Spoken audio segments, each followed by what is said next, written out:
Payg'ambarim alayhissalom marhamat qildilar. Tirik odam uchun Qur'on o'qilmaydi dedilar. Shundaylar-a, mana shuni bitta shaharda otinoyi borlar, o'zingiz o'qishi bilarkansiz, atrofingizdagi qarindosh urug'laringizga ham o'qib qo'ying, bolalaringizga o'qib qo'ying deb noto'g'ri fatvo berib yuribdilar. Payg'ambarim alayhissalom aytibdilar, hech kim birov uchun namoz o'qib bera olmaydi. Hech kim birov uchun roza tutib bera olmaydi. Hech kim birov uchun Qur'on o'qib bera olmaydi. Beshikdan qabrgacha alif bet deb o'rganadi dedilar. Tega kelganda o'lib qolsa, qabrda har payshanba juma kuni mudarris farishtalar Qur'ondan ilm beradi dedilar. Qabrda ilm olar ekan, to'xtamas ekan ilm. Uzilgan emas, borib kelayotgan odam hali qadami ilmda sovumagan edi Alloh desa, qabrda ham olov chiqib qo'yin deb aytar ekan Alloh. Lekin tirik odamga onajon men sizga o'qib qo'ydim, xolajon men sizga o'qib qo'ydim deyishlik bu nodonlik. Keyin bitta narsani ham bilaylik. Bir Qur'on o'qiydigan xotinga bir otinoy aytibdilarki, o'zingiz uchun ham hech xatm qilganmisiz debdilar.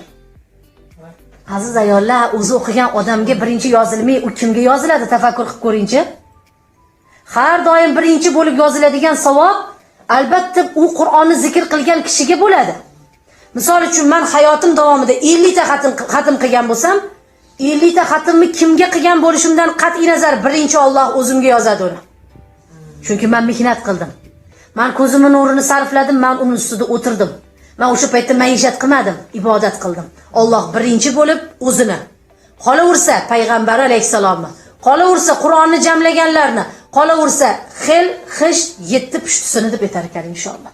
Keyin uni niyat qilgan kishiga yetib boradi. Boya aytdik-ku, bitta harfdan 15 ta savob bo'lgandan keyin bitta xatmdan 15 ta xatm paydo bo'ladi aziz ayollar. Alloh taolo shu rahmatga hammamizni nasiba qilib, Xudoyim haq taolo orqanglardan men niyatim inshaalloh uylaringizda qiroat qilganda odamlar yig'laydigan, qalbi insonlarga yetib boradigan qiroat egalari qolishini nasib qilsin. Qur'onni dunyoda eng go'zal o'qigan inson Davud alayhisalom bo'lgan ekanlar.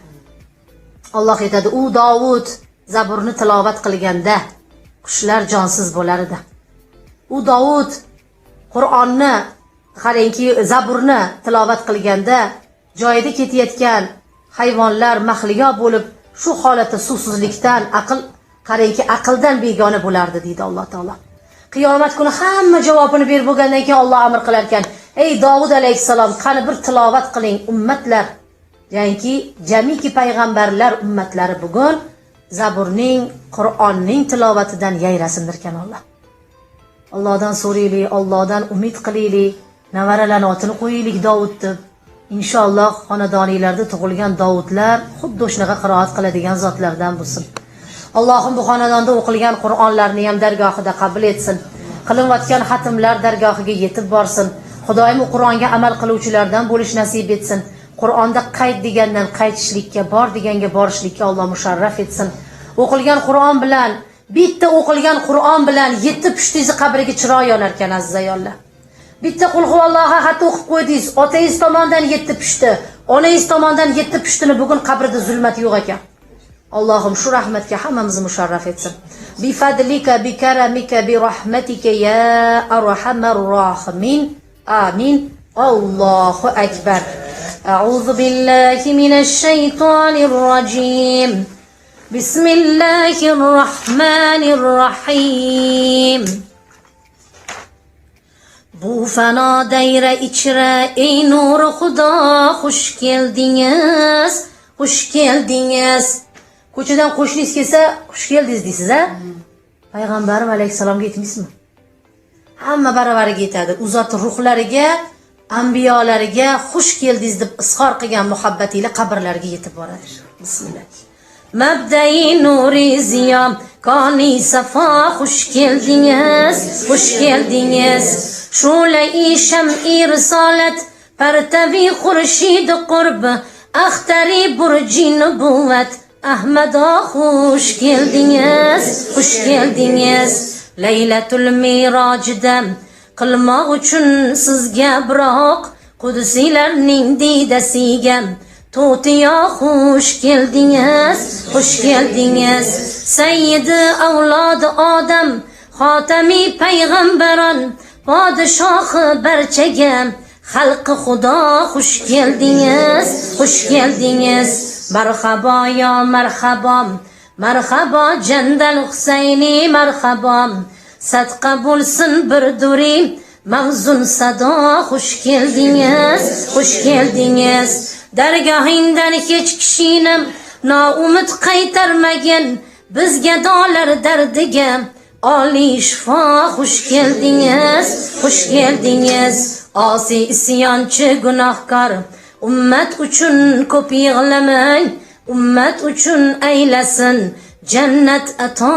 Xush keldingiz, xush keldingiz. Ravzangiz dog'ida yig'lar bu g'arib ummatlarom, ummatim deb chaqiring yo Ahmado. Xush keldingiz, xush keldingiz. As-salatu vassalamu alayka ya Rasululloh, as-salatu vassalamu alayka ya Habiballoh, as-salatu vassalamu alayka ya Nabi Allah, as-salatu vassalamu alayka ya Khalilallah, as-salatu vassalamu alayka ya Safi Allah, as-salatu vassalamu alayka ya khairul khalqillah. Sallallahu ala Muhammad, sallallahu alayhi wa sallam, sallallahu ala Muhammad, sallallahu alayhi wa sallam, sallallahu ala Muhammad, sallallahu alayhi wa sallam. Sadaqa ya Rasulullah, mubashiran va naziran litu'minu billah. Allohum izin bersin, Allohum izin bersin. Qo'limizdan siz tuta ko'ring to qiyomatda ya Rasulullah. Alloh yukinglarni ko'tarsin, g'aminglarni ko'tarsin, dardinglarga shifo bersin, og'ir bedavosdan saqlasin, qarzdorlaringlarga najot, befarzanga farzand bersin. Ikki yo'l orasida turganlar eson-omon qutulsin. Hammamizga ta'magirlikdan, hammamizga dangasalikdan panoh bersin.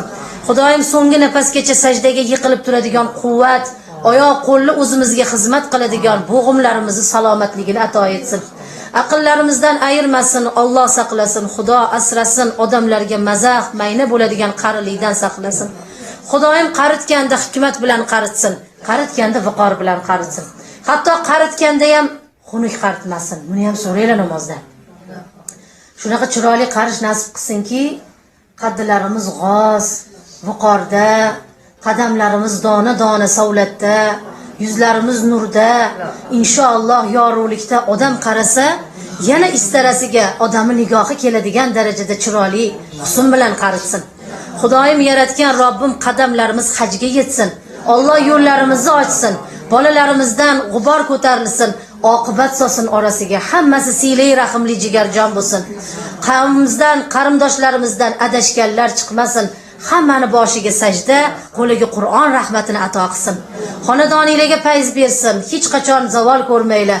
Alloh muhtojlikdan saqlasin. Xudoga ikki qo'limizni ochib yolvoraylik, u bandaga muhtoj bo'lishdan panohida asrasin.